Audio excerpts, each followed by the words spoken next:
Well, I grew up in Pond Creek, which is 11 miles from here, and Homer grew up here in Medford. I always knew who he was, but we really didn't get together till we were in our 30s. I had 3 children from a previous marriage, and he also had 3 children. So when we put them together, I just had dreams of it being like the Brady Bunch. And it really didn't turn out quite that way, but then we had another child too, so altogether we have 7, and they've all been a blessing in their own different ways. I'm the local sports announcer. I cover basketball and football games.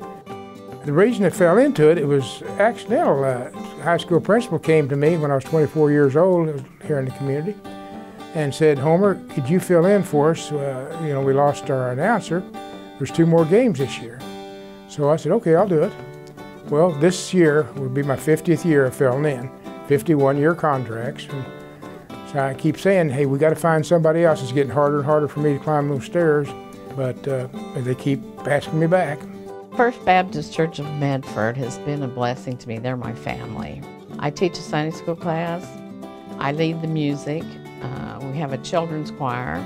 It's something I just really like doing. Another thing that we've got involved with is exchange students. We've brought over 100 students from all over the world. Many of these kids have never darkened the door of a church, don't even know what Christ is or anything.